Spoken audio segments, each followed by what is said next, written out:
क्या अनुपमा को पॉल को पीटने की बहुत भारी कीमत चुकानी पड़ सकती है? क्या अनुपमा की इस हरकत की वजह से उसकी बेटी जीव खतरे में आ गई है? क्योंकि रोजी ने जीव को उठा लिया है, उसे किडनैप कर लिया है और वह उसे ले जा रही होती है, यह कहकर कि अनुपमा का एक्सीडेंट हो गया है। लेकिन पॉल इतना डरा हुआ होता है कि अनुपमा को यह बात पता चल जाती है और अपनी बेटी को ढूंढते हुए अनुपमा रोजी के रास्ते में आ जाती है। इस बार अनुपमा अकेली नहीं होती, उसका साथ देने के लिए खुद दिग्विजय जी भी आते हैं। सुपरहिट सीरियल अनुपमा का आने वाला एपिसोड काफ़ी इंटरेस्टिंग होगा।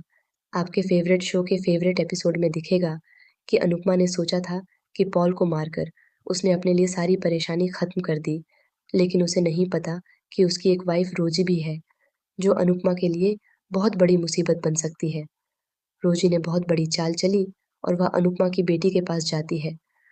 वह उसे कहती है कि तुम्हारी माँ का एक्सीडेंट हो गया है और वहाँ जाना तुम्हारे लिए बहुत ज़रूरी है। अपनी माँ का एक्सीडेंट सुनकर वह बच्चे को उठा ले जाती है और जाकर एक ग्रेवयार्ड में बंद कर देती है। जब अनुपमा पूरे दिन उसे ढूंढते ढूंढते थक जाती है, तो उसे याद आता है कि शायद उसे पॉल पर हाथ नहीं उठाना चाहिए था। वह पॉल के सामने हाथ जोड़कर बैठ जाती है और कहती है कि तुम्हारी जो भी दुश्मनी है, वो मुझसे है, मेरी बच्ची के साथ कुछ मत करो। लेकिन पॉल खुद कंफ्यूज होता है, क्योंकि उसकी बीवी रोजी ने ऐसा कुछ भी उसे नहीं बताया होता। इस वजह से पॉल को कोई जानकारी नहीं होती कि बच्ची कहाँ है। अनुपमा को देखते ही पॉल का चेहरा सफेद पड़ जाता है, वह बुरी तरह घबरा जाता है। वहीं दूसरी तरफ गौतम और तोशु दोनों मिलकर माही को शाह परिवार और कोठारी के एम्पायर से निकालने की तैयारी कर लेते हैं। जब तोशु गौतम से मिलने जाता है, तो वह पूछता है कि अभी तक माही को घर से क्यों नहीं निकाला। इसके बाद वह 10 दिन का अल्टीमेटम देता है। तोशु एक आइडिया देता है कि उसे ऑफिस में काम तो दो, लेकिन उसका क्रेडिट छीन लो, ताकि वह खुद ही नौकरी छोड़ने पर मजबूर हो जाए। लेकिन माही काफी ज्यादा कॉन्फिडेंट है और वह ऐसा कुछ नहीं करती। अनिल के साथ जिन क्लाइंट्स के साथ वह डील करने गई थी, वह डील भी वह क्रैक कर लेती है। इसके बाद उसका कॉन्फिडेंस और बढ़ जाता है और अब उसके साथ राही और प्रेम भी होते हैं। यहाँ पर तोशु और गौतम के चाहने से कुछ नहीं होने वाला। वहीं शाह परिवार पर एक और मुसीबत आ जाती है। बापूजी का जो पॉडकास्ट चैनल था, वह बंद हो जाता है, क्योंकि बा ने कई विवादित बयान दे दिए थे, जिसकी वजह से लोगों ने गुस्से में आकर पोस्ट किए और चैनल को रिपोर्ट कर दिया।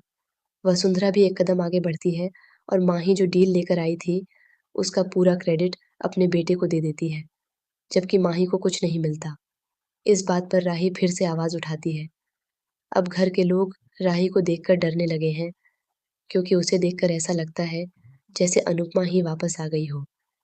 एक तरफ अनुपमा अपनी जिंदगी के लिए लड़ रही होती है, वहीं जोशी बहन की रसोई की सच्चाई भी दिग्विजय जी के सामने आ जाती है। दिग्विजय जी अपनी बेटी सावी का वीडियो देखते हैं, जिसमें आवाज बिल्कुल अनुपमा जैसी होती है, हालांकि चेहरा नहीं दिखता। सोचने के बाद दिग्विजय जी समझ जाते हैं कि यह अनुपमा की ही आवाज है और अब उन्होंने प्लान कर लिया है कि सावी की रसोई दोबारा शुरू करेंगे। तो दोस्तों, क्या लगता है आपको? क्या अनुपमा रोजी से अपनी बेटी को बचा पाएगी? और दिग्विजय जी अनुपमा का साथ क्यों दे रहे हैं, जबकि उसे यहाँ से जाना भी था? कमेंट बॉक्स में लिखकर बताएं और ऐसे ही धमाकेदार ट्विस्ट जानने के लिए चैनल को सब्सक्राइब करें। मिलते हैं अगली वीडियो में।